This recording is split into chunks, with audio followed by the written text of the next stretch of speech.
Bom dia, professora, me ouve?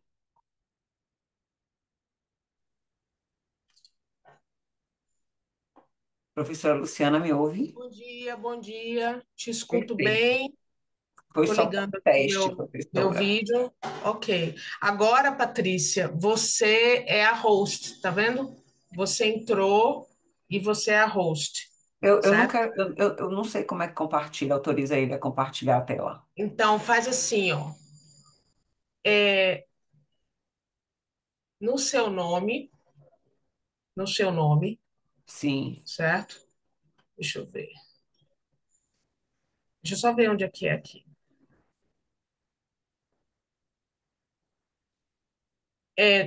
Não tem um grupo de pessoas aí, não tem participantes na faixa preta embaixo? Tem participantes, aí tem o número 8. Aí aparece uma lista do seu lado, sim. sim? Luciana Garcia. Isso. Aí, do lado do meu nome, Make tem host. isso. Bota para me fazer co-host, para ficarmos nós duas.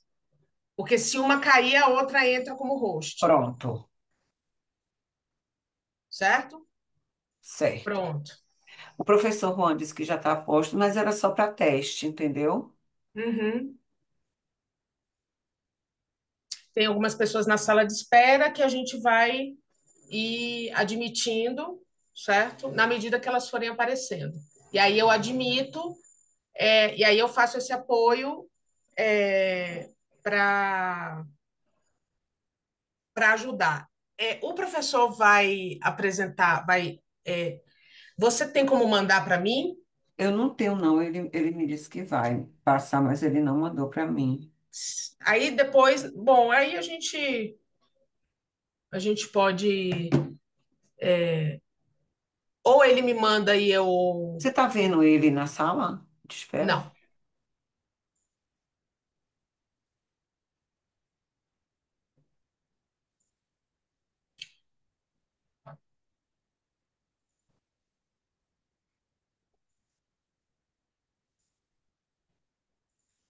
Então, um aviso aqui. Bom dia a todas as pessoas na sala. Meu nome é Luciana Garcia, eu sou professora do IDP e, junto com a professora Patrícia Cerqueira, nós somos as organizadoras do seminário. Estamos aqui na sala fazendo os últimos ajustes técnicos para começar o nosso seminário às 11 horas, tá certo? Então, assim que o professor chegar às 11 horas, a gente dá início às atividades, a gente só está fazendo uns pequenos ajustes. Obrigada a todos e todos.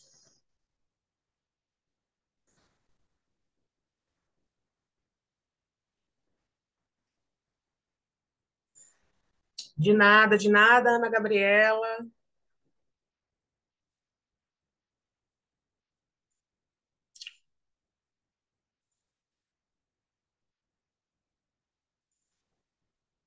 Bom dia, bom dia. Já começaremos, tá ok? Patrícia, eu vou. Bom dia, Gilberte. Eu vou organizar aqui minhas coisas e já volto em 5 minutos, tá?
Bom dia a todas e todos presentes. Buenos dias a todas e todos. Bom dia, bom dia, bom dia. Buenos dias, professor Juan. Eu sou, buenos dias. Eu sou Luciana Garcia, sou professora do, do programa de pós-graduação em Direito do Instituto Brasileiro de Ensino, Desenvolvimento e Pesquisa, e junto com minha colega Patrícia Cerqueira e o professor Atalá Correia, que se juntará a nós em breve, daremos início ao segundo dia do nosso seminário Direito das Pessoas com Deficiência em Debate Internacional. Gostaria de agradecer a presença de todas as pessoas de vários países da América Latina e colegas também brasileiros. E gostaria de abrir passando algumas informações sobre o nosso seminário. Na sequência, eu passo a palavra para a Patrícia, fazer as honrarias para a abertura do seminário do professor Juan, e depois passaremos a palavra ao nosso convidado especial. O nosso seminário, Direito das Pessoas com Deficiência em Debate Internacional, é uma iniciativa conjunta do IDP e da Faculdade de Direito da Universidade de Buenos Aires, a UBA. Esse é um seminário que acontece em encontros semanais, é um evento 100% online, e sempre das 11 horas da manhã às 12h30, às quartas-feiras. Teremos 8 encontros virtuais, esse é o nosso segundo encontro, e o objetivo da nossa atividade, do nosso encontro, é justamente analisar como diferentes países da região latino-americana estão implementando os dispositivos da Convenção de Nova York, a Convenção da ONU sobre Direito das Pessoas com Deficiência. Nós também temos o objetivo de promover esse intercâmbio entre juristas, pesquisadores e interessados nos direitos das pessoas com deficiência.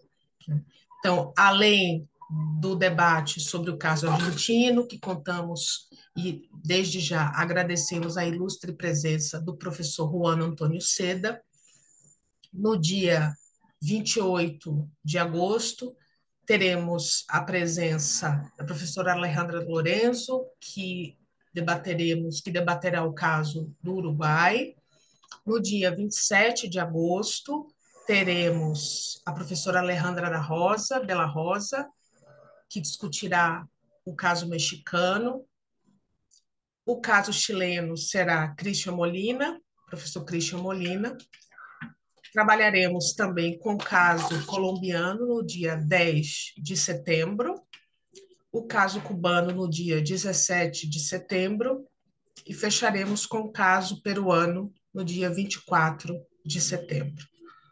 Todas as atividades elas são gratuitas e eu disponibilizarei no chat o link da página do evento para mais informações. Mais uma vez, gostaria de agradecer a presença de todas as pessoas e agradecendo especialmente a presença do professor Juan Antônio Seda. Minha colega Patrícia, agora eu passo a palavra para que ela faça as honrarias e a abertura da atividade. Obrigada, professora Luciana. É, como eu não falo espanhol, eu pedi o socorro de Natália Vince para que eu vá falando bem devagar e ela possa se comunicar com tanto com o Juan, professor Juan, quanto com outros participantes que estejam na sala e necessitem disso.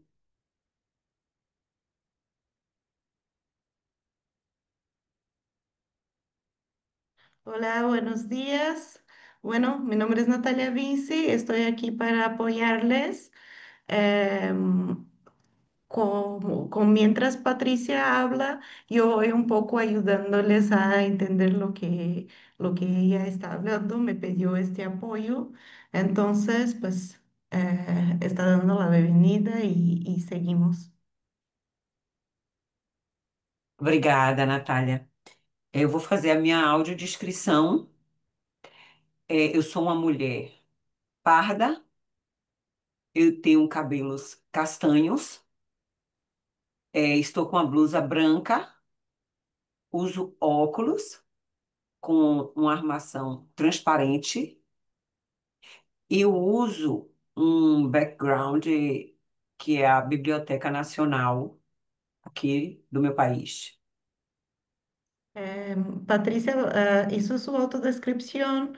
Eres una mujer, aquí en Brasil decimos parda, pero sería como mestiza. Tiene ojos castaños, pelo castaño, está utilizando gafas pues son gafas, son lentes que tienen un apoyo transparente y está con un background, o sea, una pantalla con la Biblioteca Nacional. Feita a minha audiodescrição, eu também gostaria de agradecer muitíssimo ao professor Juan Seda. O professor Juan influenciou muito a minha pesquisa de doutorado, que foi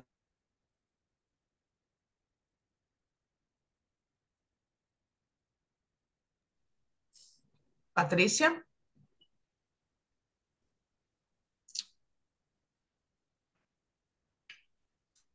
Olá, Patrícia. Acho que estamos com um problema de conexão, professor Juan,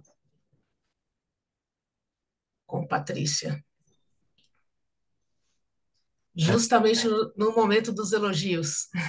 No hay problema, no hay problema, ya se va a solucionar. No te preocupes, Luciana, ya se va a solucionar. Graças. Graças, professor. Vamos ver se ela retorna.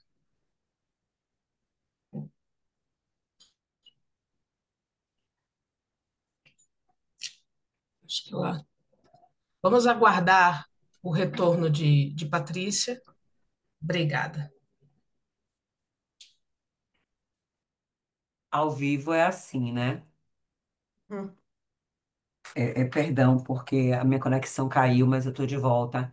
E de onde falava, era agradecer o professor Juan pela colaboração com essa pesquisa, que nesse momento o que procuramos é conhecer como esses países da América Latina estão aplicando os apoios às pessoas com deficiência na perspectiva da deficiência intelectual ou mental. Falo rápido, Nath. Sí. Falo rápido. Bueno, quería agradecer al profesor Juan, dijo que influyó bastante en su investigación de doctorado y agradece también por la colaboración con la investigación. Dijo que es una investigación que está pues, observando cómo los países de América Latina están pues aplicando, insertando eh, Apoios. estos apoyos para las personas con discapacidad. O professor Juan Antônio Seda é doutor em Direito, advogado, graduado e professor de Ciências Antropológicas, pós-doutor em Direito e Antropologia, professor de Direito de Família e Sucessões, prática profissional e didática especial, do direito, diretor do Programa de Especialização em Deficiência e Direitos da Universidade de Buenos Aires, diretor do Centro de Desenvolvimento Docente, coordenador do Programa Universidade e Deficiência da Faculdade de Direito da Universidade de Buenos Aires e autor de diversos livros, dentre os quais posso mencionar uma perspectiva antropológica sobre Colônia Montes de Oca, Deficiência e Universidade, Deficiência e Direitos, Impacto da Convenção sobre os Direitos das Pessoas com Deficiência, Manual de Direito de Família e Apoio, Perspectivas Antropológicas e Jurídicas sobre o Apoio à Pessoa com Deficiência Intelectual. E Quando Não Estamos Aqui. Publicou mais de 100 artigos em livros e revistas na Argentina e em outros países. Como eu sei que Natália tem o currículo já Ujú. traduzido, eu não procurei falar devagar. Bueno, É, Mais uma eh, vez agradecendo, eu vou deixar a Natália traduzir o currículo e passar já a palavra para o professor Juan nos banquetear hoje, nessa manhã. bueno, gracias. Bueno, el profesor Juan Seda es doctor en Derecho por la Universidad de Buenos Aires, es abogado, licenciado y profesor en Ciencias Antropológicas, tiene postdoctorado en Derecho y Antropología, es profesor de Derecho de Familia y Sucesiones, práctica profesional y didáctica especial de Derecho, director del programa de especialización en discapacidad y derechos. Es director del Centro de Desarrollo Docente, coordinador del programa Universidad y Discapacidad de la Facultad de Derecho de la Universidad de Buenos Aires. Es autor de los siguientes libros: Discapacidad intelectual y confinamiento, una perspectiva antropológica sobre la colonia Montes de Oca; Discapacidad y universidad; Discapacidad y derechos, impacto de la Convención sobre los Derechos de las Personas con Discapacidad; Manual de Derecho de Familia, Familia y Apoyo, perspectivas antropológicas y jurídicas sobre el apoyo a las personas con discapacidad intelectual; y Cuando no estamos aquí. Ha publicado más de 100 artículos y libros y revistas en Argentina y en otros países. Bueno, bienvenido, profesor, y adelante.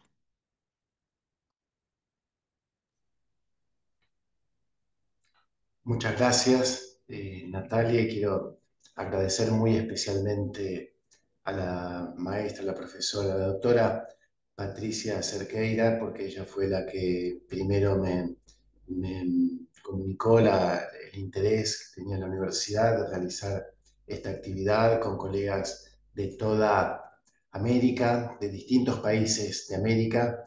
Por supuesto que hay muchísima más gente en cada país, pero la idea era tratar de dar un panorama básico de las situaciones que se producen en cada uno de los países vinculadas a la Convención Internacional sobre los Derechos de las Personas con Discapacidad.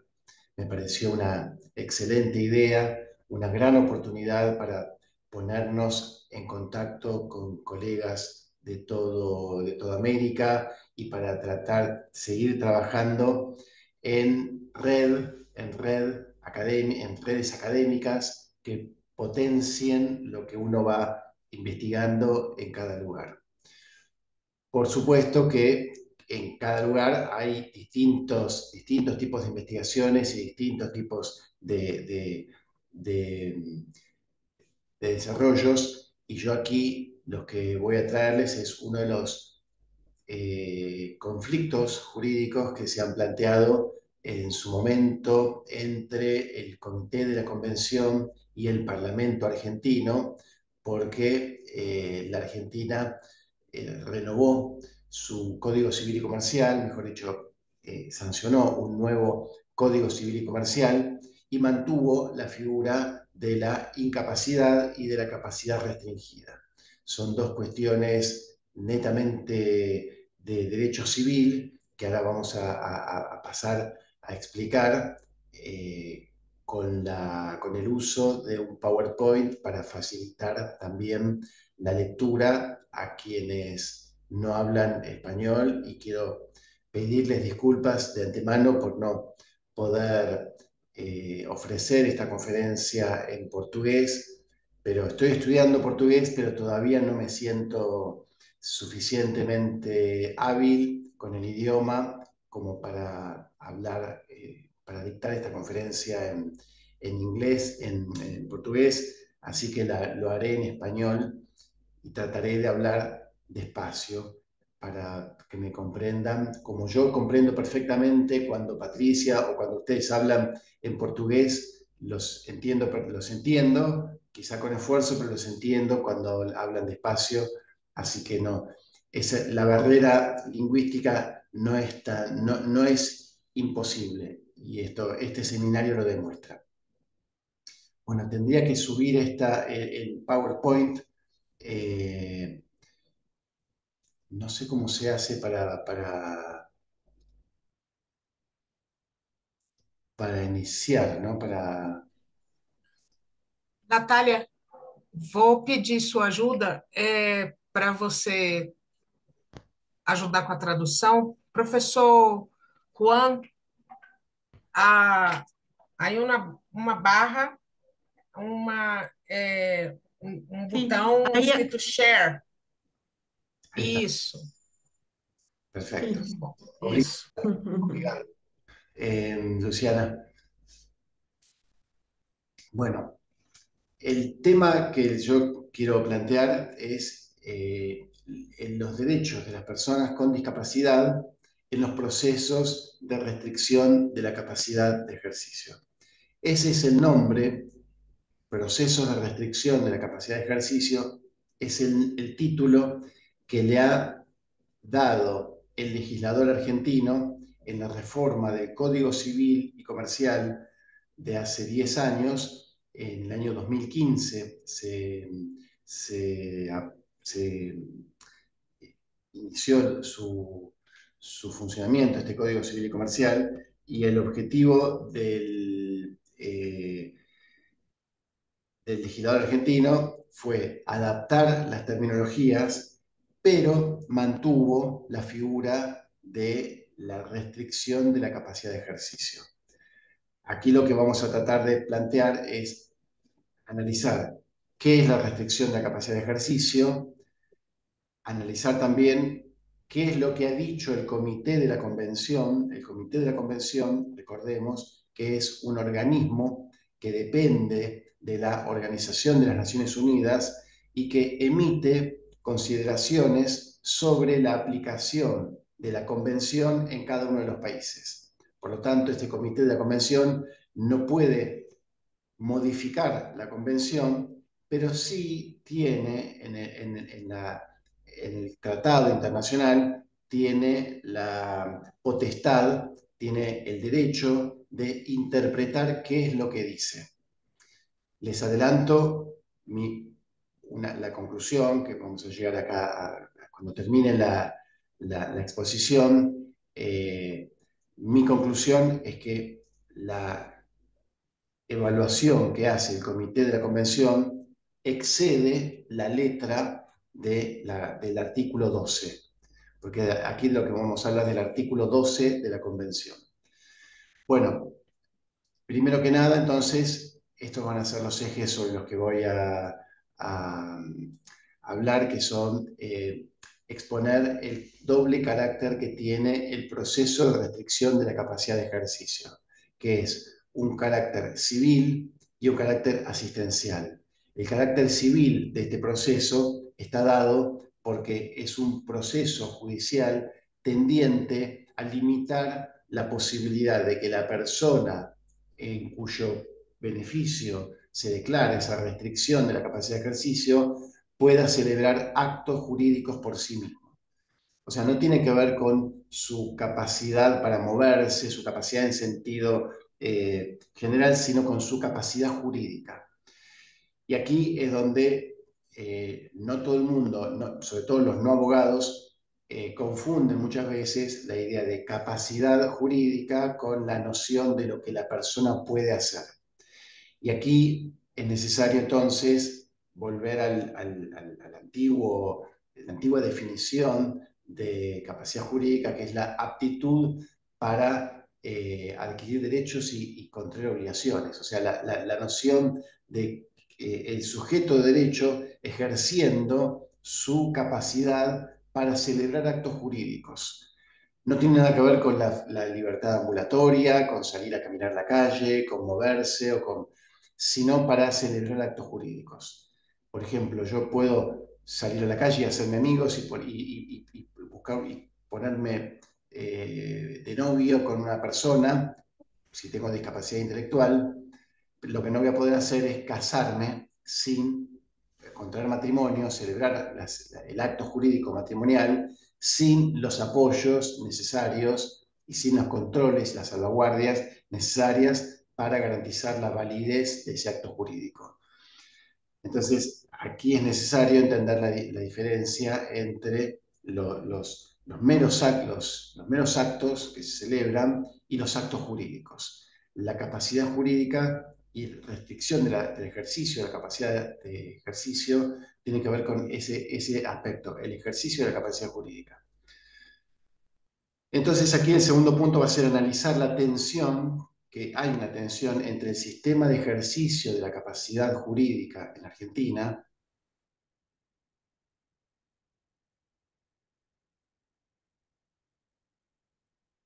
países donde se mantiene la distinción entre capacidad e incapacidad, o entre capacidad y restricción de la capacidad.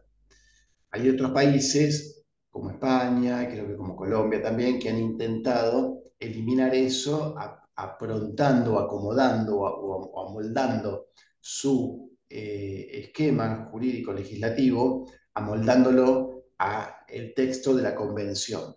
Pero ahora veremos que el texto de la Convención, en este punto, no dice lo que dice el comité de la Convención.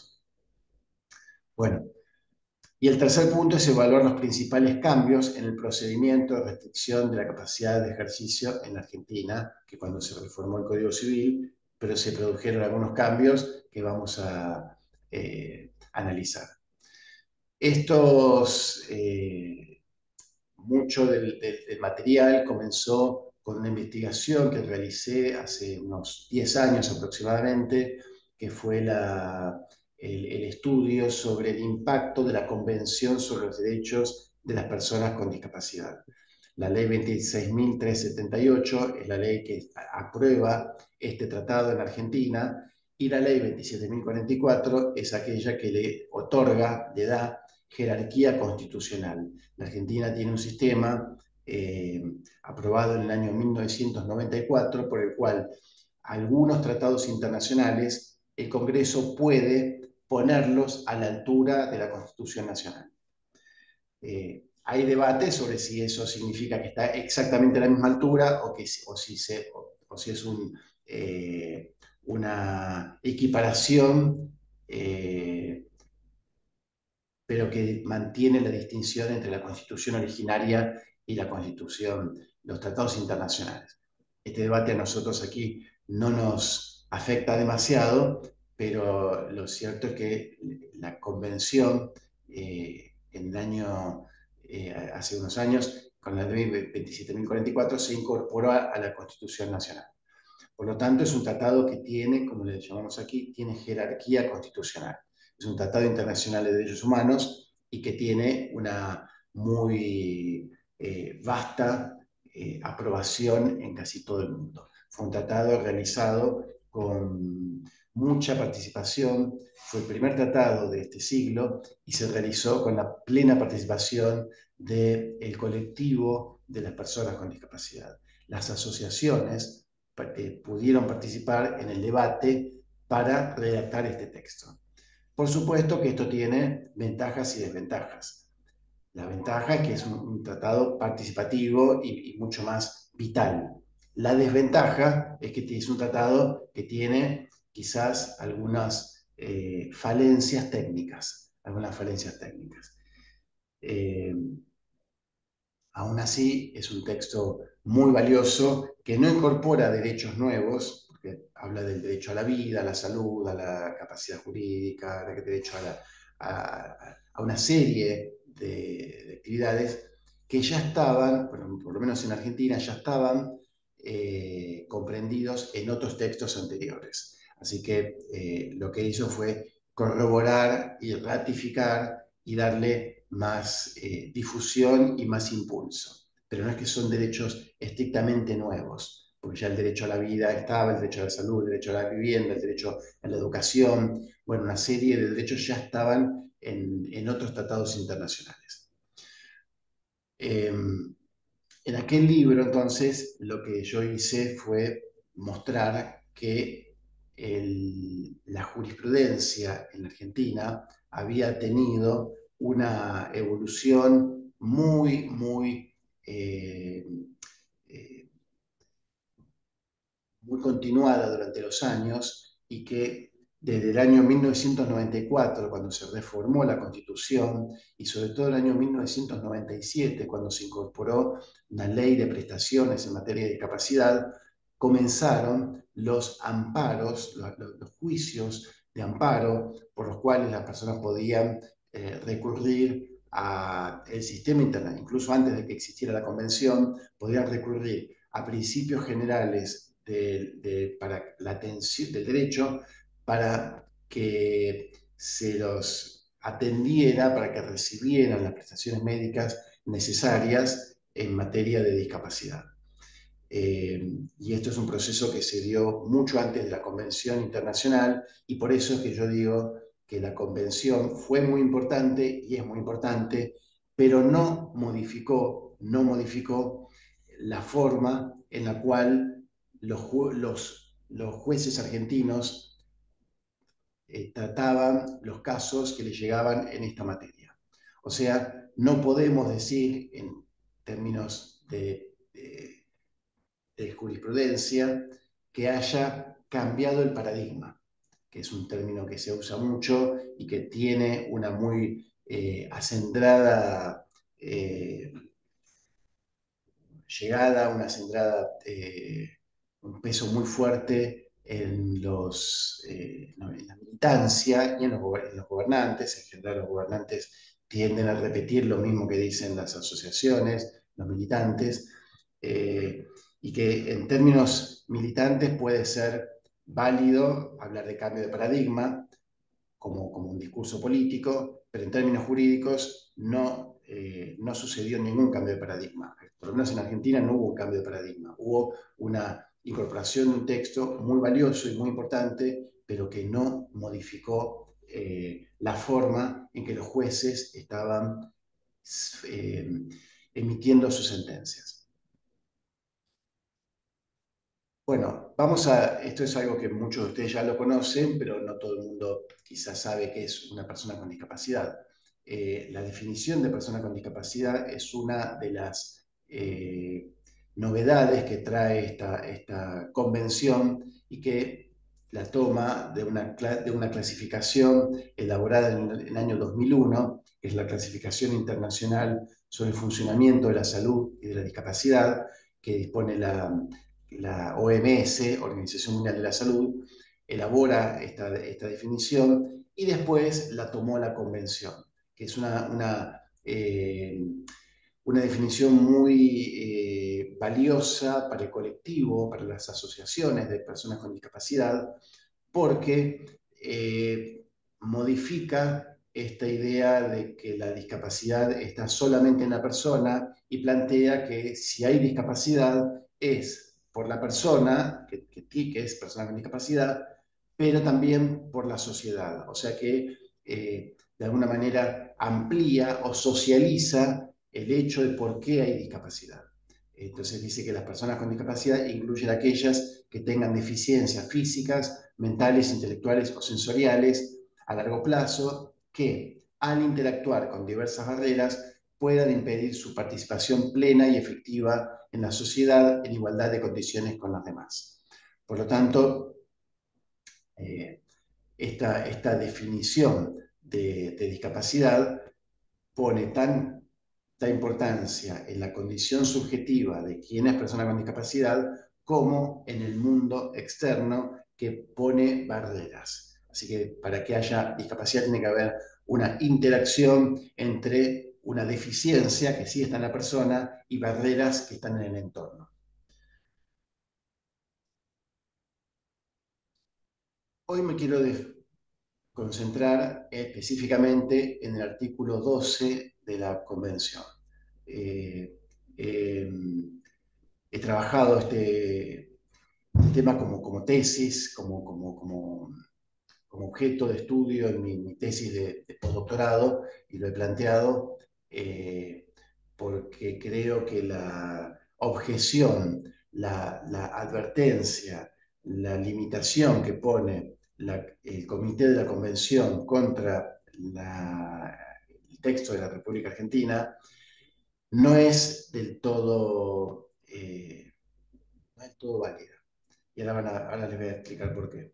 Y quiero adelantar de antemano que yo no participé en la redacción del Código Civil, no tengo ningún tipo de interés en dejar bien parado el Código Civil argentino, ni siquiera me parece demasiado bueno el Código Civil argentino, creo que tiene muchos defectos, por ejemplo en materia de discapacidad, cuando en el artículo 48 y en el 2448 el Código Civil argentino da una definición de discapacidad que es distinta a la definición actual, da una definición de la clasificación del año de la OMS, Organización Mundial de la Salud, del año 1981. O sea que técnicamente no es un buen código civil, pero en este tema tengo que decir que es exagerada la crítica que hace el comité de la convención.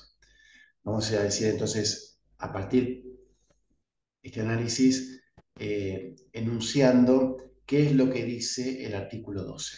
El artículo 12 habla sobre el igual reconocimiento como personas ante la ley. Todas las personas, incluidas las personas con discapacidad, tienen igual derecho ante la ley. Dice el primer punto, el primer parágrafo. Los Estados partes reafirman que las personas con discapacidad tienen derecho en todas partes al reconocimiento de su personalidad jurídica. Y acá, quizá yo creo que son todos abogados los presentes, pero si hubiera alguien que no es abogado, tengo que explicar un poco brevemente qué es la personalidad jurídica. La personalidad jurídica es una ficción, es algo que el derecho moderno le reconoce a cada ser humano, que cada vez que nace una persona se considera que hay una personalidad jurídica. Y esa personalidad jurídica no puede ser quitada, uno no deja de ser sujeto de derecho mientras vive. Mientras haya vida, hay sujeto de derecho. Eventualmente lo que puede hacerse es restringir algunos derechos. Por ejemplo, si uno comete un delito y es atrapado por las autoridades penales, va a ser puesto en una prisión y va a estar privado de su derecho a circular por la calle. O sea que los derechos no son absolutos. Ningún derecho es absoluto. Yo tengo derecho a la propiedad, pero eso no significa que puedo salir a la calle y tomar un automóvil que no es de mi propiedad. Lo puedo tomar y puedo subirme a ese auto. No, los derechos no son absolutos. Entonces, esta convención, este artículo, reconoce que los estados reconocen la personalidad jurídica. Aquí es donde también quiero decir, ¿es nuevo esto? No, no es nuevo, ya estaba reconocido, no es algo que trae la convención. El segundo punto dice, los estados partes reconocerán que las personas con discapacidad tienen capacidad jurídica en igualdad de condiciones con las demás en todos los aspectos de la vida. Bueno, aquí esto es una definición un poco abierta a la interpretación, porque la igualdad dice, en igualdad de condiciones en todos los aspectos de la vida.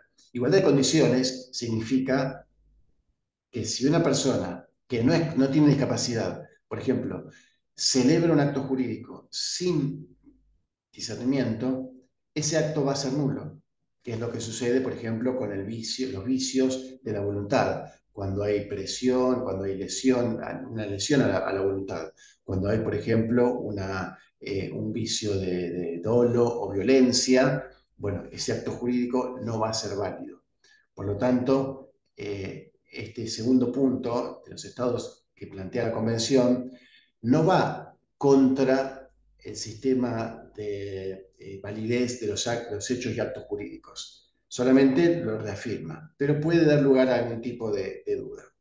Y el punto 3 dice, los estados partes adoptarán las medidas pertinentes para proporcionar acceso a las personas con discapacidad al apoyo que puedan necesitar en el ejercicio de su capacidad jurídica. ¿Por qué me parece tan importante este último punto? Porque distingue la capacidad jurídica, que era el derecho, la personalidad jurídica, que es el derecho al ejercicio. Y esto es importante, porque uno puede tener capacidad jurídica, pero no puede tener ejercicio de esa capacidad jurídica, como sucede, por ejemplo, con una persona que está en un estado de, no sé cómo se dice en portugués, cuando uno tiene un accidente y está en estado vegetativo, cuando queda, la persona está viva, pero no puede hablar, no puede expresarse de ninguna manera. Bueno, esa persona no pierde su capacidad jurídica, pero pierde el ejercicio, no puede ejercer por sí misma. Bueno, acá está nuevamente el artículo 12, que es un poco largo. El punto 4, si a ustedes les parece, los puedo tratar de leer brevemente, aunque sé que quizá no sé si me van a entender en portugués, pero lo dejo. Yo creo que, eh, por supuesto que en portugués uno después va a poder buscarlo, quizá lo podría haber puesto en los dos idiomas, en la filmina.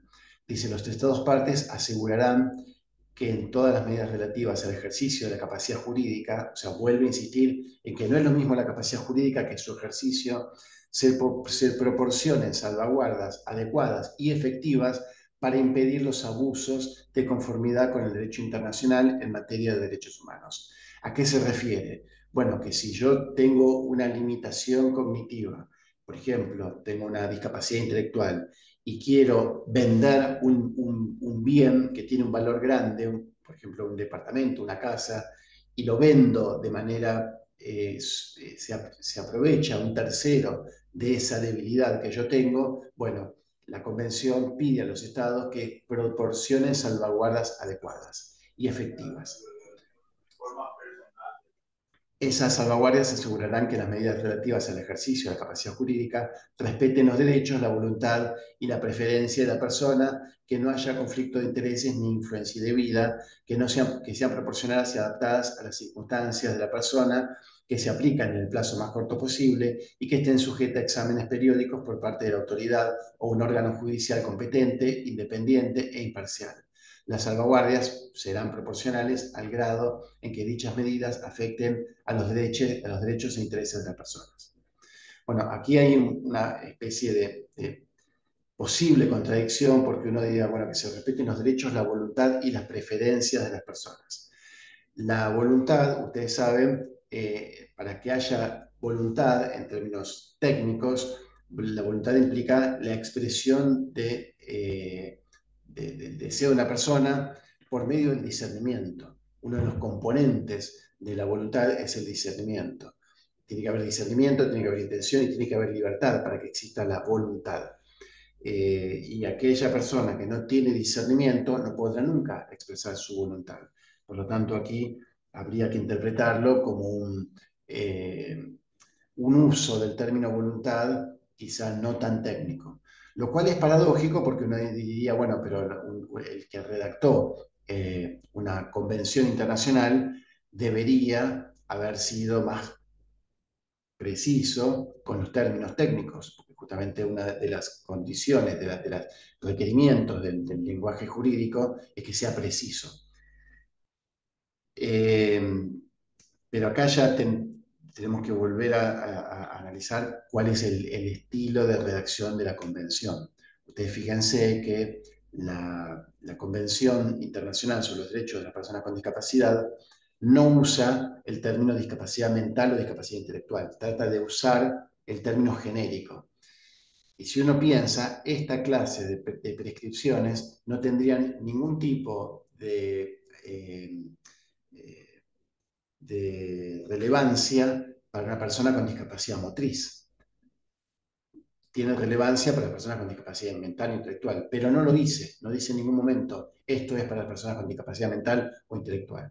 ¿Por qué no lo dice? No lo dice porque la tendencia política de la convención es a unificar al colectivo de las personas con discapacidad, que es un objetivo político, sociológico, si se quiere, interesante, pero que dificulta la interpretación. Y el punto 5 de ese artículo 12 dice, sin perjuicio de lo dispuesto en el presente artículo, los estados tomarán todas las medidas que sean pertinentes y efectivas para garantizar el derecho de las personas con discapacidad en igualdad de condiciones con las demás a ser propietarias, heredar bienes, controlar sus propios asuntos económicos y tener acceso en igualdad de condiciones a préstamos bancarios, hipotecas y otras modalidades de crédito financiero, y velarán porque las personas con discapacidad no sean privadas de sus bienes de manera arbitraria. Bueno, este es un tema, este artículo, muy polémico, porque las condiciones para, por ejemplo, ser titular de un préstamo bancario o de una hipoteca no dependen solamente de los gobiernos, dependen de los particulares. Por lo tanto, los particulares son quienes van a decir yo presto o no presto. Y ahí aparece otro problema grave, que es el tema de heredar bienes, y no solamente como heredero, sino como testador. Porque uno de los problemas que puede tener un testamento realizado por una persona con discapacidad es que puede ser tachado de nulidad, puede ser impugnado por ser nulo. Así que ahí estamos frente a un problema grande, y que vamos a tener que encontrarle una respuesta, porque no está previsto en el sistema sucesorio argentino que puedan testar a aquellos que no tienen pleno uso de sus capacidades mentales. Bueno, las observaciones del Comité de la Convención van un poco más allá. Entonces primero tienen un lenguaje un poquito más, un lenguaje más politizado, un poco más. Tengan en cuenta que en general los integrantes del Comité de la Convención son referentes o son militantes que vienen de las asociaciones. Entonces, no representan tanto a los países, sino que representan a las asociaciones. Y muchas veces los países lo que hacen es congraciarse con las asociaciones representativas y enviar en representación de un país a alguien que es militante de este colectivo. Por lo tanto, ahí hay ese comité de la convención tiene una tendencia muy politizada. Y entonces ha planteado que la crítica que ha hecho al sistema legal argentino, dice que no se ha comprendido en general que el modelo de la discapacidad basado en los derechos humanos implica pasar por el paradigma de la adopción de decisiones sustitutivas a otro que se base en apoyo para tomarlas. Ahí aparecen dos palabras que yo no me gustan, pero ¿por qué no me gustan? Porque son dos nociones muy genéricas que dan la impresión de que hablan de algo específico y no hablan de nada específico, que son modelo y paradigma. Parece que eso fuera una especie de argumento de autoridad cuando yo digo, bueno, impugno esa opinión o esa afirmación, no por el hecho de que doy motivos para la impugnación, sino porque digo, no está dentro del paradigma. Entonces, al decir que no está dentro del paradigma o no está dentro del modelo, lo que estoy haciendo es apropiarme del control sobre la veracidad de afirmaciones ajenas. Por lo tanto, es algo que tiene tintes autoritarios y peligrosos, el uso de nociones como modelos y paradigmas. Lo cual no quita que se pueda criticar una decisión sustitutiva. Las decisiones sustitutivas existen y hay que buscar la manera para evitarlas, de darle la mayor participación en las decisiones que pueda tener a la persona con discapacidad intelectual y brindarle los apoyos. En otra observación dice, en otras palabras, con arreglo al derecho internacional de los derechos humanos, no hay ninguna circunstancia que permita privar a una persona del derecho al reconocimiento como tal ante la ley o que permita limitar ese derecho. En ese sentido, los países eh, latinoamericanos y los países europeos también no tienen este problema porque nosotros partimos de la base de que todo ser humano es un sujeto de derecho. Por lo tanto, no hay nadie que no sea sujeto de derecho. Ahora, alguien podrá decir que quien no puede comprar o vender deja de ser sujeto de derecho. No es así, porque la persona con discapacidad sí puede comprar o puede vender. Lo que pasa es que lo que le va a pedir el sistema de apoyos es que para comprar o vender o para realizar una transacción jurídica necesite contar con los apoyos necesarios y con las salvaguardias que le va a brindar el juez del momento. Pero no es que no tiene posibilidad, tiene posibilidad. Y otra observación, perdón, del Comité de la Convención es que históricamente las personas con discapacidad se han visto privadas en muchas esferas de manera discriminatoria de su derecho a la capacidad jurídica, en virtud de regímenes basados en la sustitución, en la adopción de decisiones como la tutela, la curaduría y las leyes sobre salud mental que permiten el tratamiento forzoso. Esas prácticas deben ser abolidas a fin de que las personas con discapacidad recobren la plena capacidad jurídica en igualdad de condiciones con las demás.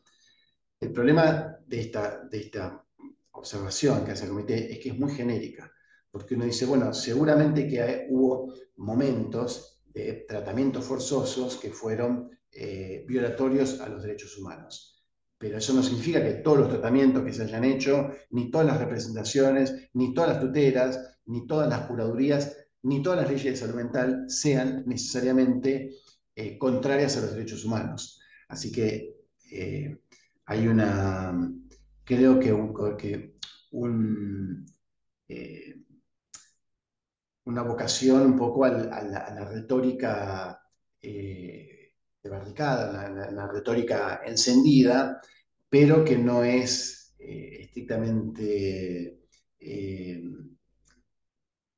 no es precisa en términos jurídicos. Es una retórica encendida y muy llamativa, pero que no tiene precisión jurídica. Yo creo que no tiene precisión, no podría decir. Y las decisiones jurídicas requieren de precisión en el lenguaje.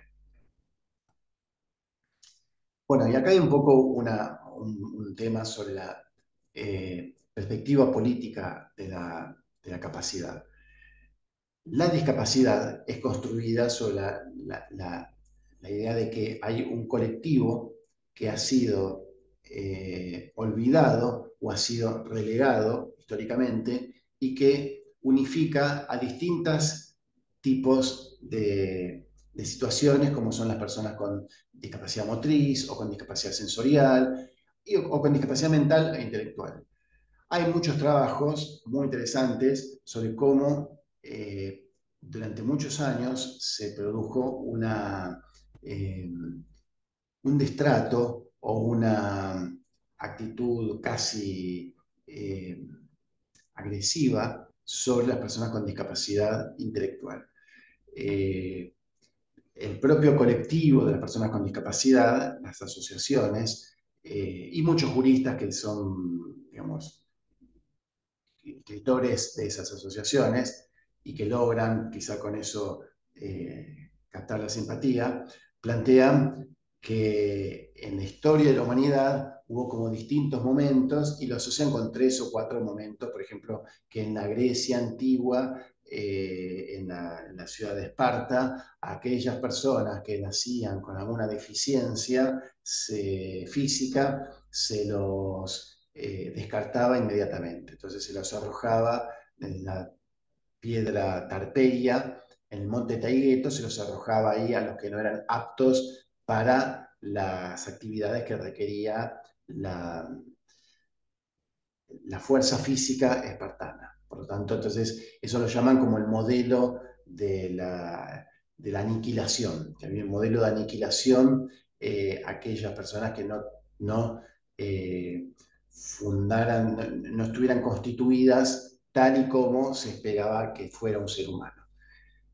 Por supuesto que es sumamente interesante esto, pero también hay que decir, no toda la humanidad, no toda, ni aquella época ni otras, fueron como Esparta. O sea, es un poco absurdo hablar de un modelo de, de aniquilación por lo que pasó en una ciudad, en un lugar, en un punto histórico. Pero bueno, de ahí se pasa al modelo después del cristianismo, con una especie de piedad, y después al modelo social de la discapacidad, y después supuestamente ahora estaríamos en el modelo de la inclusión y de los derechos humanos.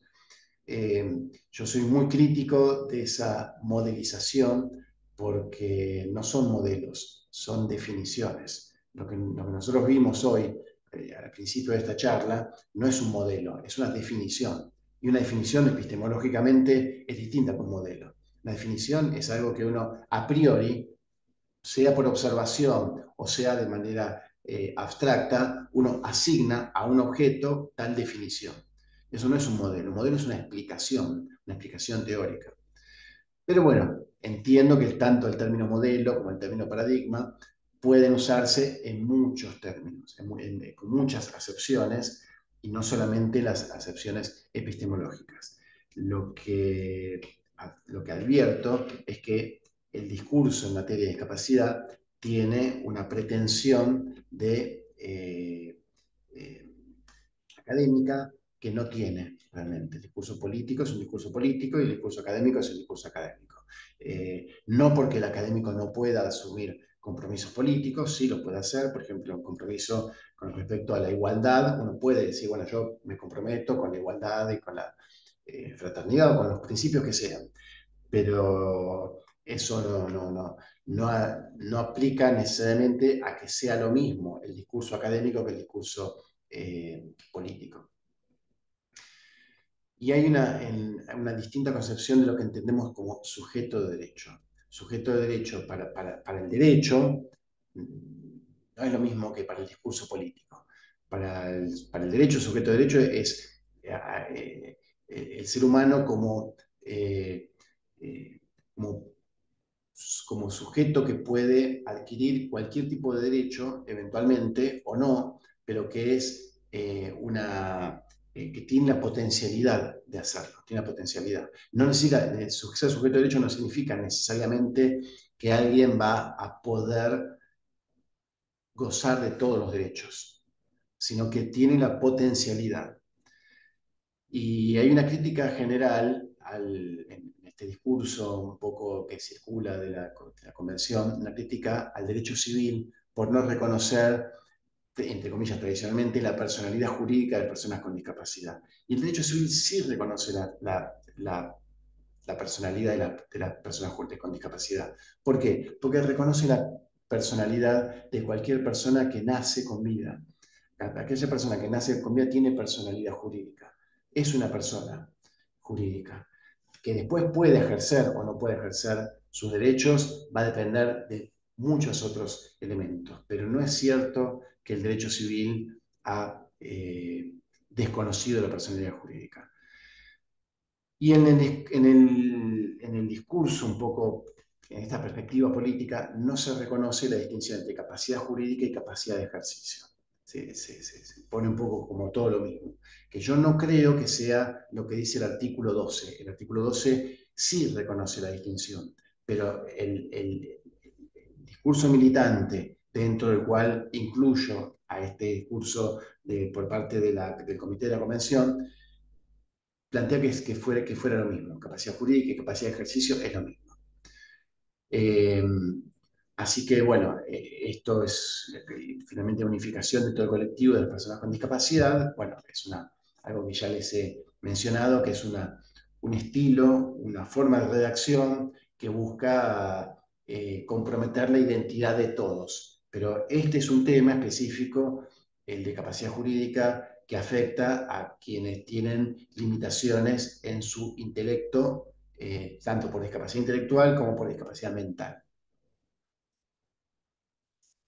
Bueno, las familias con discapacidad son, la familia de personas con discapacidad son tremendamente activas y tremendamente protagonistas en este punto, porque son generalmente quienes asumen el cuidado de estas personas. Eh, Son actores en el campo de la discapacidad, familiares, asociaciones, funcionarios estatales, profesionales, empresas que brindan prestaciones. Eh, Hay una visibilidad pública, una influencia política con derivaciones en la producción e interpretación de las leyes. Y bueno, ¿qué es el modelo de la sustitución? Es lo que les contaba recién.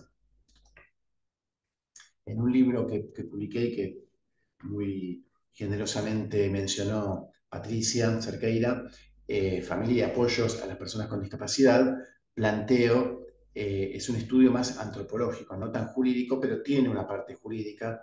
Fue mi tesis de postdoctorado para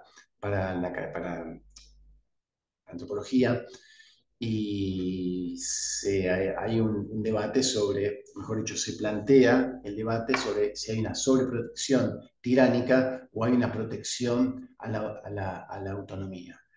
Como dos extremos. La sobreprotección tiránica, en algún artículo la equiparé con esas personas que no dejan que su hijo haga nada por el temor a que le pase algo. Entonces, claro, las asociaciones están en el otro lado, dicen, no, lo que queremos hacer es promover la autonomía. Pero claro, ahí aparece una tensión compleja y que no tiene una solución general. Dicen, ¿cómo hacer para encontrar la mayor autonomía posible garantizando la protección de la persona, sin que sea una sobreprotección? Porque claro, hace poco entrevisté a una madre con una hija con discapacidad intelectual, y ella me decía que, bueno, no quería que su hija tenga novios o que tenga relaciones sexuales. Y eso es algo que iría en contra de lo que se está planteando de la promoción de la autonomía. Pero claro, lo que me dice esta mujer es, bueno, pero si tiene, por ejemplo, ¿qué pasa si tiene relaciones sexuales y tiene un hijo? ¿Quién cuidaría de su hijo? Si mi hija no puede cuidar de sí misma, ¿cómo cuidaría a su vez de un hijo? Bueno, es un debate muy interesante que los tribunales argentinos han dado una respuesta, creo que un poco rápida, decir, bueno, no, que tenga el hijo y después lo damos en adopción, que es quizá una respuesta un poco fácil, la primera que les vino a la mente, y bueno, quizá tengan razón, hay que estudiarlo un poco mejor. Eh, y las familias tienden también a delegar los cuidados personales en profesionales o en instituciones. Eh, y ahí la pregunta es nuevamente si se pueden designar apoyos sin restringir la capacidad de ejercicio. Esto es un tema que me plantean muchos familiares que dicen, yo no quiero que mi hijo o tenga la capacidad restringida, pero igual quiero que tengan apoyos. Bueno, en Argentina por lo pronto no es posible, aunque sí hubo algún juez que lo ha hecho y está ahí y funcionó, pero bueno, no parece ser la letra de la norma, de la ley. Bueno, entonces el Código Civil argentino hizo algunos cambios. La primera es que hay una defensa técnica independiente, que no es solamente el abogado o la abogada que viene con la persona con discapacidad intelectual, sino es un curador ad litem. Hay un dictamen de un equipo interdisciplinario, no solamente un psiquiatra o psicólogo, sino que hay un equipo interdisciplinario, porque al igual que con la convención, para dar la definición de discapacidad, para dar la condición de persona con discapacidad, se hace una evaluación interdisciplinaria. Hay una entrevista personal con el juez antes de emitir la sentencia, y se revisa, cada 3 años, se revisa esta sentencia sobre la restricción de la capacidad de ejercicio. Puede ser menos tiempo, pero como máximo, cada 3 años tiene que revisarse. Y esa revisación implica que haya nuevamente un dictamen del equipo interdisciplinario, nuevamente una entrevista y nuevamente se plantee si la persona necesita mantener esa declaración de de restricción de la capacidad de ejercicio o si hay que darla por finalizada. Bueno, acá ustedes van a ver eh, una foto, un dibujo que dice La Casa de los Millones. Es una película muy antigua de un gran eh, actor argentino que se llamaba Luis Sandrini. La película está disponible en YouTube y se llama La Casa de los Millones. Y en esta película, La Casa de los Millones, se expone de manera graciosa, como una comedia, la situación que se denuncia muchas veces, y es que la familia interna le da, acusa a un familiar con dinero para que lo internen en una clínica psiquiatra, con el objeto de quedarse con el uso el usufructo de sus bienes. Así que esa especie de situación yo trato de mostrársela a los alumnos aquí en la UBA y en los cursos que doy, para decirles que esto no es algo nuevo, es algo que ya se venía planteando hace muchos años. Y la idea de esta reforma es, bueno, intentar evitar el uso del proceso de restricción para aprovechamiento ilícito de parte de los familiares. El dictamen del equipo interdisciplinario, perdón, es interesante porque ese equipo interdisciplinario está compuesto por un psiquiatra, generalmente, puede variar, pero está compuesto por un psiquiatra, un trabajador social y a veces un psicólogo. Eh, esa eh, puede modificarse, pero sí o sí tiene que haber un profesional de la salud, porque es quien va a evaluar la condición de la persona para restringir o no restringir su condición. Y es importante también la participación del trabajador social, o en otros países se llama asistente social, de manera de permitir una evaluación de su entorno, porque recordemos que la definición de discapacidad no es solamente sobre la condición física o mental, sino también su entorno. Así que es muy importante la participación de profesionales que puedan estudiar ese entorno. Esta foto es de una película que yo les hago ver a mis alumnos, que se llama Mi nombre es Sam, I am Sam, en inglés, que el protagonista se llama John Penn, y él representa, interpreta a un adulto con discapacidad intelectual que tiene una hija.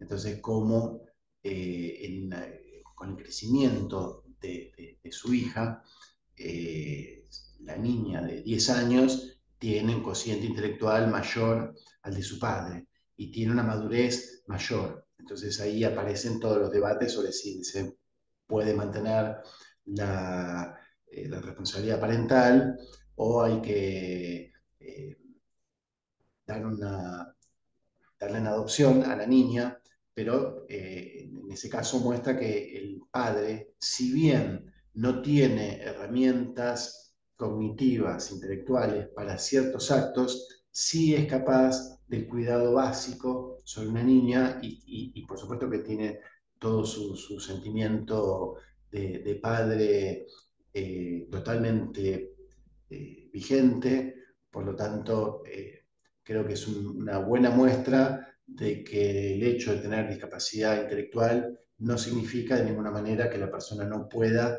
estar apta para la vida social, incluyendo situaciones como la maternidad. Y la revisión renal, y acá hay otra referencia, hay una foto con un actor que es Jack Nicholson, que realizó una película maravillosa que se llama eh, Atrapado sin salida, que es la de un hombre que finge finge demencia para que lo internen en un manicomio y cómo es la vida en ese manicomio. La película muestra cómo se puede confundir muy fácilmente la locura eh, con la lucidez. Y es muy interesante esta película porque en algún momento, en aquella época, en 1970, estaba muy fuerte la noción de la antipsiquiatría. La antipsiquiatría fue un movimiento que se desarrolló especialmente en la década del 60, 70, y que planteaba que en realidad la locura era una especie de construcción social de, de- que aprovechaba ciertas disciplinas para decir que tal o cual está loco y que generalmente lo que se trataba de hacer era anular o encerrar a los disidentes. O sea que tenía un componente político. La discapacidad mental no existía, sino que era solamente una excusa que el sistema político ponía para encerrar a gente sin motivo. Es muy interesante el análisis de la antipsiquiatría porque yo creo que está presente todavía, muy presente, sobre todo en los políticos. En la Argentina se aprobó una ley de salud mental basada en esta idea de antipsiquiatría, y si bien tiene aspectos muy valiosos, la antipsiquiatría también tiene aspectos muy interesantes. El principio en el que se basa es un principio equivocado. ¿Cuál es ese principio? Que no existe la enfermedad mental, y la enfermedad mental sí existe. Fue, por supuesto, que el momento en que escribía, por ejemplo, David Cooper, que tiene un libro que se llama Psiquiatría o Antipsiquiatría, no había comprobación científica sobre el elemento en el cerebro que provocaba, por ejemplo, la esquizofrenia.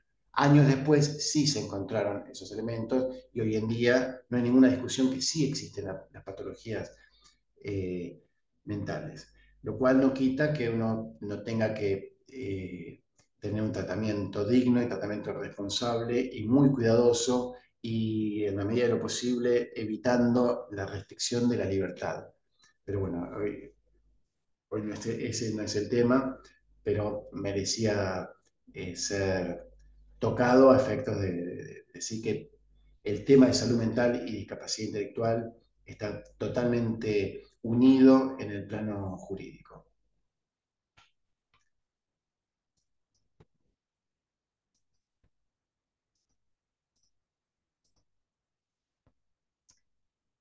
Bueno, y este es un poco el final casi. Eh, Este es un libro también de discapacidad intelectual y reclusión. Hay un dibujo que dice discapacidad intelectual y reclusión, una mirada antropológica sobre la colonia Montes de Oca. Es el primer libro que publiqué hace casi 2 décadas, y que es un libro antropológico. Fue mi tesis de licenciatura en antropología. Hice un trabajo de campo en una colonia de personas con discapacidad intelectual, y allí analicé cómo era su vida, cómo eran sus intercambios y cómo vivían en una institución total en términos de Goffman. Erving Goffman es un sociólogo que estudió las instituciones totales, y de hecho la película que les mostraba recién, Atrapado sin salida, está un poco basada en los estudios de Goffman sobre las instituciones totales. Así que estas son las referencias bibliográficas que yo les voy a dejar, si les sirven de algo, y agradecerles por la atención durante este rato. Para mí fue un gusto, y quedo atento si alguien quiere hacer un comentario o alguna pregunta. Y muchas gracias nuevamente. Luciana, te dejo la palabra.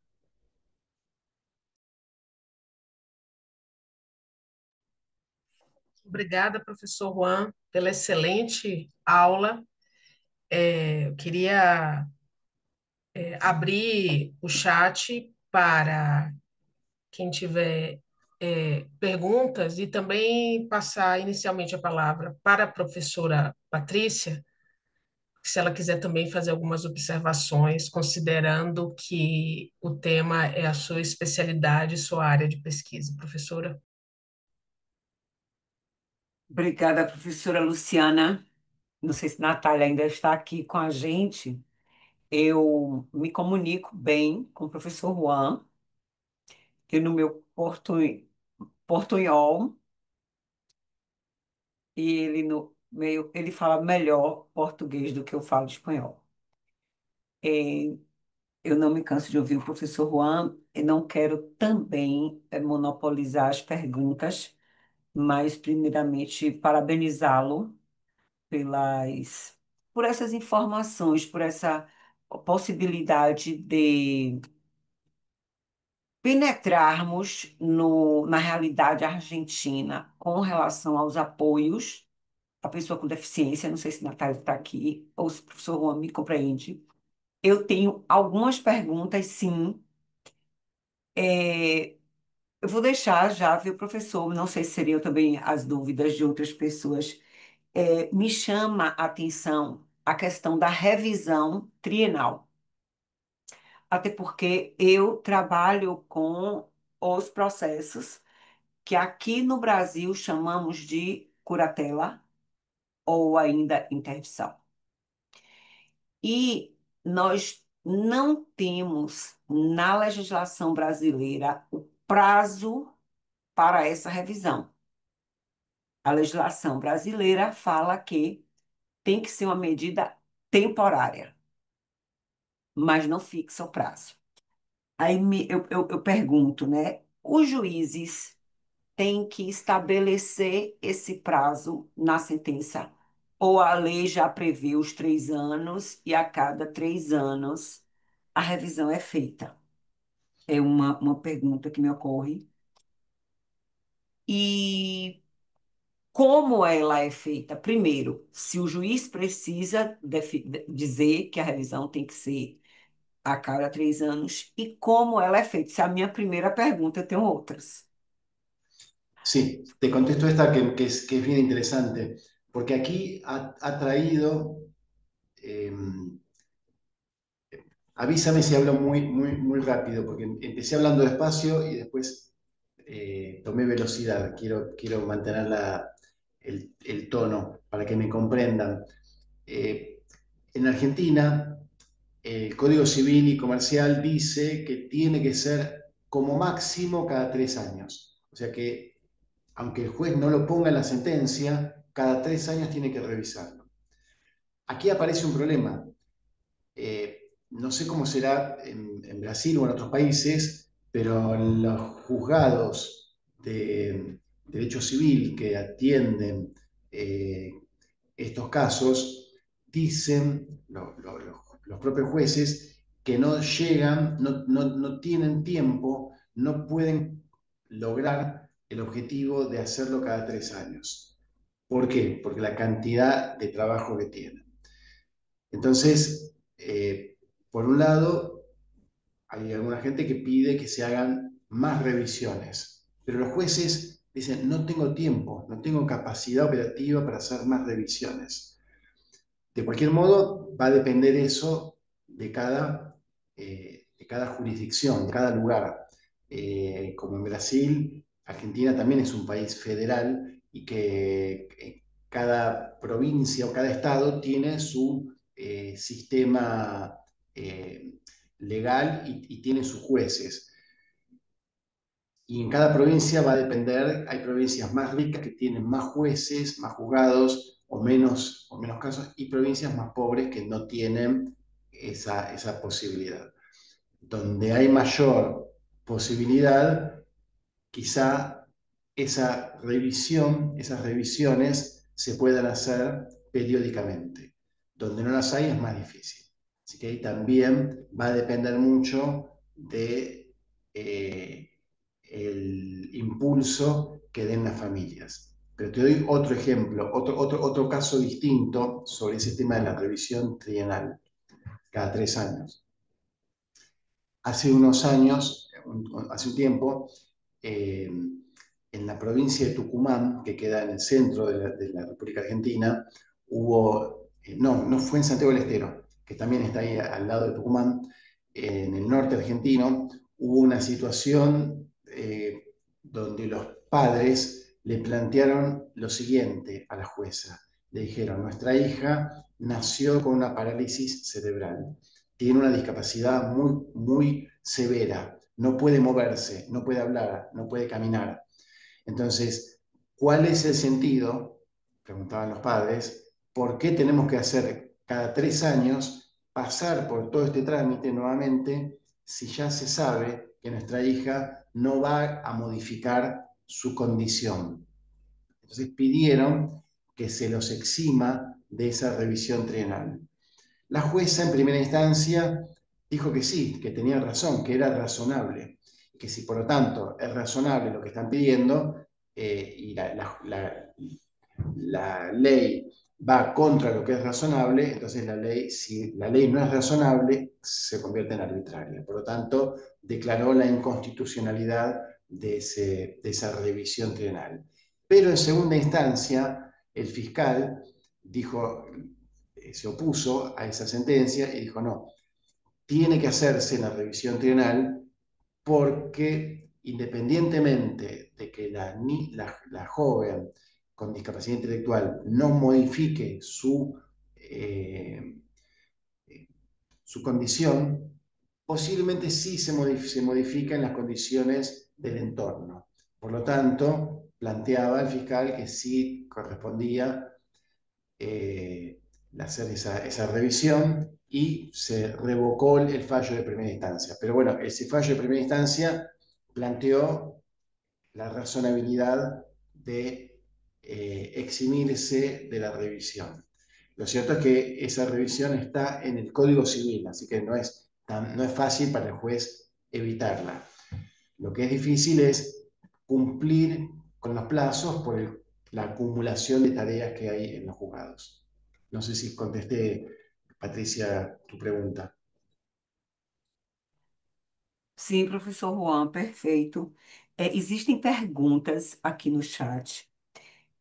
Minhas dúvidas eu vou deixar aqui e passar para que também dê oportunidade às pessoas do chat. Seria se na Argentina tem apoios extrajudiciais que não precisem passar necessariamente pelo judiciário. O senhor falou nesse caso grave, né?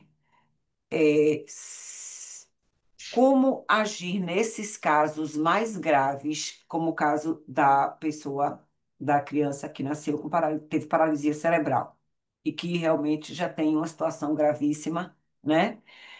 Minhas perguntas seriam: se há os apoios extrajudiciais, ou sempre tem que passar pela tutela do judiciário? Como se dá o apoio nos casos graves e como é feita a fiscalização da atuação do apoiador? Tem uma pergunta no chat que pergunta como é feita o acompanhamento da prestação de contas, que é como eu me preocupo, como é feita essa fiscalização. Eu vou deixar essas 3 perguntas, professora Luciana, porque tem muitas perguntas já no chat, eu, né, queria dar oportunidade para as dúvidas de outras pessoas. Obrigada, professor Juan. Obrigado. Professor Juan, vou complementar com perguntas do chat. Há uma pergunta da nossa colega Tayana Santos. Como funciona na Argentina o acompanhamento de rendição de contas do curador que administra bens? E aí, nesse caso, se há possibilidade de ser extrajudicial também. E há uma pergunta: como se aplica o artículo 24 da Convenção na Argentina? Se inclui as pessoas com discapacidade nas escolas ou se las segrega em escolas exclusivas? Muchas gracias. Son estas. Gracias, profesor. Muy interesante. A la primera pregunta sobre cómo funciona el curador, el curador tiene que ser designado por el juez, si no, no es curador o apoyo. Puede haber apoyos en términos de ayudas no judiciales, pero para que sea apoyo en los términos del Código Civil, tiene que ser designado por el juez. La diferencia del Código Civil anterior al actual es que ahora pueden designarse distintos apoyos, puede haber varios apoyos, más de uno. inclusive puede haber un apoyo para las acciones, otro para los bienes. O sea, la Argentina ya tenía esa diferencia de curador en los bienes y curador en la persona. Pero este código actual permite dividir si hiciera falta. Por supuesto que va a depender de cada caso. Si yo tengo un hijo con discapacidad intelectual, lo más probable es que me designen a mí o a la madre como apoyo y posiblemente nos encarguemos tanto del cuidado de la persona como el cuidado de los bienes. Pero si yo fuera anciano y tuviera una fortuna muy grande con empresas y con complejidades de administración, quizás, y mis hijos podrían ser curadores, pero quizá, o apoyos, pero quizá hubiera que nombrar a un apoyo técnico específico. Y en los dos casos, tanto para los cuidados personales como para los cuidados en los bienes, el juez tiene la función de controlar cómo se lleven esos apoyos. ¿Para qué? Para evitar que haya abusos en los bienes. ¿Cuál es la situación más característica o más denunciada? Que el curador o el apoyo se queda con los bienes de la persona a la que debería cuidar. Y el segundo punto, la segunda pregunta sobre las escuelas especiales y las escuelas comunes, hay todo un debate porque en la Argentina el gobierno ya con varios mandatos, con distintas ideologías, con distintos partidos, el gobierno mantiene una noción de que no deben existir las escuelas especiales. Pero ¿qué pasa? Muchas familias prefieren que sus hijos vayan a escuelas especiales. Por lo tanto, no está solamente en manos del gobierno esa definición. Está en manos también de los propios padres, que en muchos casos prefieren que sus hijos vayan a escuelas especiales. Por lo tanto, eso también ha generado algún tipo de reacción por parte del comité de la convención que plantea que las escuelas especiales son contrarias al artículo 24 de la Convención. Que no me metí tanto en eso, pero es un tema también muy interesante.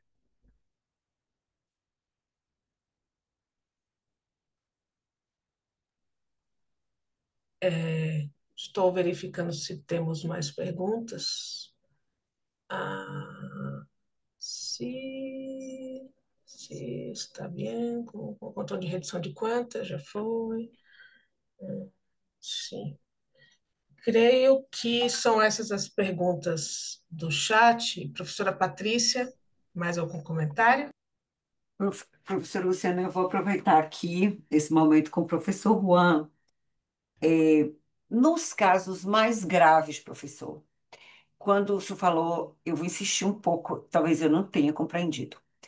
A pessoa que não se expressa, muitas vezes não fala. Nesse caso, nós sabemos que não existiria uma atuação dessa pessoa em conjunto com o apoiador. Assim, aqui no Brasil, a gente sabe que na prática o que há é uma substituição. Na prática, há uma substituição por impossibilidade da própria pessoa apoiada, o que é diferente do que a lei prevê. O senhor poderia nos dizer, nesses casos, eu chamo casos mais graves, uma maior vulnerabilidade, o apoiador também tem o papel de agir em conjunto, conjuntamente, com uma pessoa que não se expressa mais. Sí, la persona que no puede expresarse de ninguna manera es declarada incapaz. Eso ha sido atacado por el Comité de la Convención, que dice que no debería usarse el término incapaz. más allá de la terminología, el que no puede hablar de ninguna manera, por ejemplo, una persona en estado de coma. Aquí tenemos un cantante muy conocido que se llamaba Gustavo Cerati, que era cantante de rock y que quedó en estado de coma. Al estar en estado de coma, esa persona no podía darse a conocer, dar su opinión sobre ningún caso. Hubo, si hay unos minutos, quisiera, Luciana, si puedo contar un caso de una provincia en el sur argentino, lo voy a hacer breve. Hace unos años, un joven quedó en estado de coma por producto de un accidente y él estuvo muchos años y los padres intentaron eh, algún tipo de intervención médica que lo curara. No se pudo, estuvo muchos años en coma y cuando murieron los padres, la hermana se convirtió en su representante, en su curadora, y le planteó al juez que su hermano, le había pedido que si él estaba en esa condición, le quiten el soporte vital. Él prefería no vivir a vivir en esa situación. Fue un caso muy llamativo, llegó a la Corte Suprema Argentina porque lo que se pedía no era que se retire el soporte vital. Cuando una persona está, por ejemplo, conectada a una máquina y respira a través de esa máquina, uno retira el soporte vital y la persona muere. En este caso no, la persona respiraba por sus propios medios. Tenía que ser alimentada, sí, a través de sondas, pero podía respirar. Entonces, la Corte Suprema autorizó el retiro del soporte vital y en ese caso el retiro del soporte vital era dejarle de dar de comer, era no alimentarlo más, era que la persona muriera de hambre. De manera un poco curiosa, cuando la Corte Suprema dijo eso, al otro día la persona murió. No se sabe, hay algunos que sospechan, que dicen que bueno, lo mataron porque prefirieron terminar con la vida antes que hacerlo sufrir la muerte por falta de agua y de comida, pero la persona estaba totalmente fuera no sé, era un caso típico de incapacidad, no podía comunicarse por ninguna manera. Y no sabemos qué grado de conciencia tendría una persona que está en coma. Eh, y quisiera decir algo, perdón, pero estaba leyendo las preguntas y Marcia Reis hace una pregunta interesante porque pregunta cómo son las leyes en las provincias distintas. ¿Pueden tener las provincias una ley distinta? Sí, pero relativamente, con límites. ¿Cuál es el límite? No puede una ley, una provincia o un estado, no puede ir contra la Constitución Nacional, no puede ser contraria a la Constitución Nacional, ni tampoco puede ser contraria a los tratados internacionales de derechos humanos. Por lo tanto, la Convención sobre los Derechos de las Personas con Discapacidad rige en todas las provincias, independientemente de que la provincia no tenga otra orientación. Bueno, esa ley rige igual. Eh, bueno, muchas gracias a ustedes. Ya va siendo la hora, pero quiero agradecer nuevamente a Luciana y sobre todo a Patricia Cerqueira por su gran trabajo de integración con colegas de toda América. Muchas gracias. Muchas gracias, professor Juan. Obrigado. Obrigada, muitas graças, professor Juan, e a todas as pessoas que participaram da excelente aula. Convidamos a todas e todos a seguirem participando do nosso seminário na próxima quarta-feira, no dia 20, teremos segmento da nossa atividade, encaminhamos aqui no chat a programação, e nos encontramos mais uma vez na semana, nos encontraremos mais uma vez na semana que vem. Muito obrigada mais uma vez, professor Antônio, Patrícia. Um grande abraço. Desculpa, tem lista de presença? Não, não temos, Tá bom. Laura, lista de presença. Ok? Muito obrigada a todas e todos. Nos encontramos na próxima semana. Um grande abraço, boa tarde.